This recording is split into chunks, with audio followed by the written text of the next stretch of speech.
Mais l'article 20 laisse à la discrétion du juge la possibilité d'accorder des autorisations. Qu'est-ce qui fait qu'on en accorde encore autant aujourd'hui avec les conséquences que l'on connaît des jeunes filles? Par exemple, la mortalité lors de l'accouchement est beaucoup plus forte chez les filles mineures que chez les filles majeures. Il y a des questions de violence domestique, donc on connaît les risques. Qu'est-ce qui explique que les juges continuent à accorder autant d'autorisations et de faire des dérogations? Sundus. Alors oui, la question, elle est complexe, elle porte deux questions à la fois. Déjà, le chiffre, pourquoi il est autant élevé? Parce que signifie qu'il y a, moi je le définis et je l'explique de la simple raison, c'est qu'il y a un fantasme masculin caché qui est lié à la beauté de la femme, qui la lie automatiquement à son jeune âge.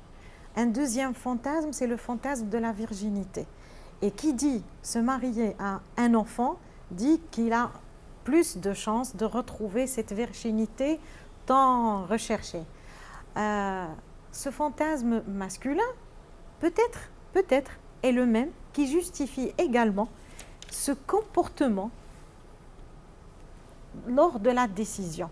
Parce que le code de la famille n'a donné une issue que pour des exceptions. Et là, nous remarquons que cette exception est devenue la règle. Donc, encore une fois, on va revenir sur la culture patriarcale. Qu'est-ce que je pense du mariage des mineurs? Je le plaide haut et fort et je prends toute ma responsabilité.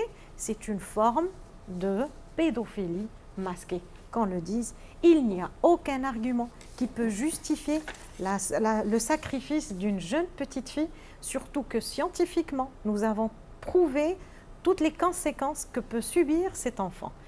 Si c'est pour la protéger, je suis désolée, c'est un faux argument, parce que tous les mariages, avec quelques exceptions, de ces enfants aboutissent à l'échec.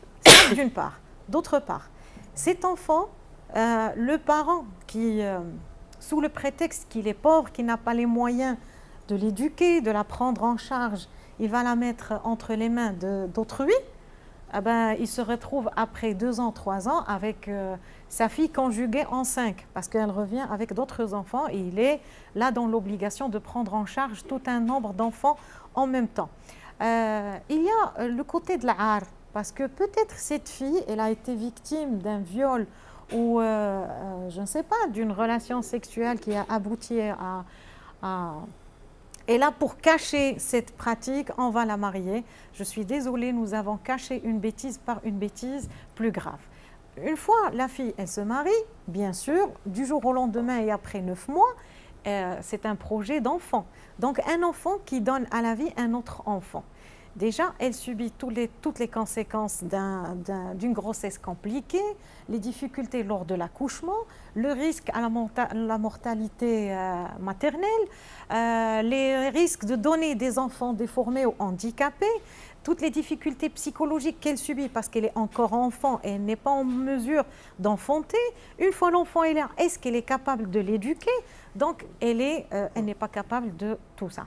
Donc rien, encore une fois, parce que tous les arguments sont là pour dire qu'il n'y a aucune raison qui justifie cette forme masquée de pédophilie.